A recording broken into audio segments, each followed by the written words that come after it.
अमरावती जिल्ह्यातील तिवसा शहरामध्ये काल एका कार्यक्रमामध्ये जे आहेत ते भाजपचे खासदार अनिल बोंडे यांनी एक वादग्रस्त वक्तव्य केलेलं आहे। काँग्रेस नेत्यांची तुलना जी आहे त्यांनी जनावर आणि डुकरांसोबत केली आणि त्यामुळे नवा वाद निर्माण होण्याची शक्यता आहे। आणि याच विषयावर बोलण्यासाठी आपल्यासोबत काँग्रेसच्या नेत्या आमदार यशोमती ठाकूर आहेत। ते काय सांगणार अनिल बोंडेंचं वक्तव्य तुम्ही पाहिलं असेल, काय प्रतिक्रिया? अनिल बोंडेंचं डोकं फिरलेलं दिसतंय।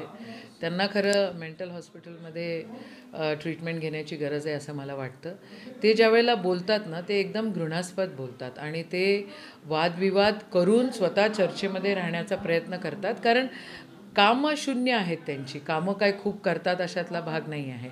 आणि राहिला विषय महिलांवर टीका, तर तिवशात बोलले म्हणजे यशोमतीच त्यांच्या डोळ्यासमोर असेल ना, त्यावेळेला ते बोलले महिलांना तुम्ही इतक्या खालच्या दर्जावर म्हणजे डुक्कर म्हणता। तुम्ही तुमची मानसिकता सांगताय हो, तुम्ही ज्या पक्षामध्ये आहे त्या पक्षाची काय मानसिकता आहे हे दिसतंय। महिलांचा कधी तुम्ही सन्मान केला? कधीच सन्मान केला नाही। मनुवादी संस्कृतीमध्ये तुम्ही त्या ठिकाणी राहता। राष्ट्रसंत तुकडोजी महाराजांच्या या कर्मभूमीमध्ये या भाजपवाल्यांना ते इथली जनता कधीच माफ करणार नाही। आणि ज्यावेळेला आपण बोलत असतो त्यावेळेला आपण आपल्या संस्कृतीचं दर्शन करत असतो। एका साध्या शेतकऱ्याच्या पोरानं ज्याचं स्वतःचं घरसुद्धा नाही राहायला अशा पोरानं त्यांना पाडलेलं आहे, म्हणजे त्यांनी घाण केलेली आहे। म्हणूनच ना आमच्यासमोर कॉन्ट्रॅक्टर समोर आणून ठेवतात आणि स्वतः शेतकऱ्याच्या लेकराच्या समोर तिथं पराभूत होतात।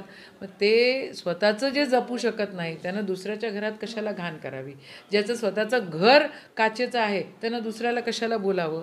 म्हणजे डोक्यामध्ये फरक झाला आहे असं वाटतं आणि असे ते बोलत असतात। यापूर्वी देखील त्यांनी मुख्यमंत्र्यांना बेडूक म्हटलेलं होतं, वाद झाला होता शिवसेनेच्या जाहिरातीनंतर। आणि मागे जे एक सभा झाली होती त्यावेळेस तुमच्या जातीवर्ण जे आहेत ते त्यावर देखील टीका झाली, तर कसं पाहता? त्यांना सहन होत नाही आहे। यशोमती तिथे काम करते आहे हे त्यांना सहन होत नाही आहे। ते स्वतःच्या मतदारसंघामध्ये पडले आणि नंतर त्यांनी ज्या वादविवाद घोषणाबाजी केल्या त्याच्यामुळे दंगल घडवली, त्याच्यामुळे त्यांना खासदारकी भाजपने दिली। आता हे भाजपवाल्यांना पटत असेल, पण हे अमरावती जिल्ह्यामध्ये न पटण्यासारखी गोष्ट आहे।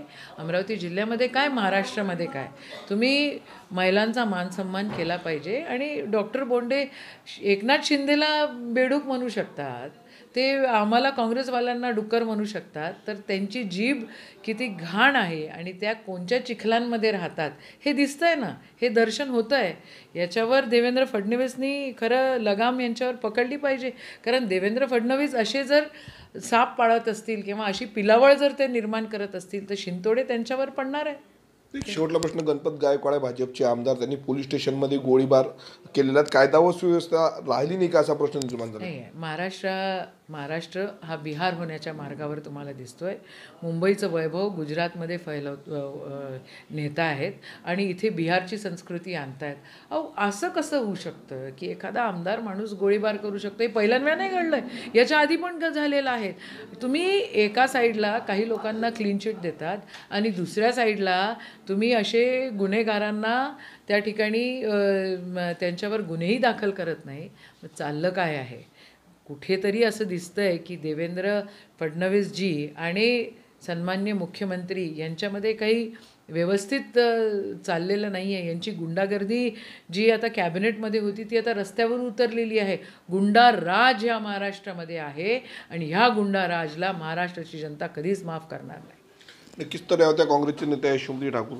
स्वप्नील उमाप, TV9 मराठी, अमरावती।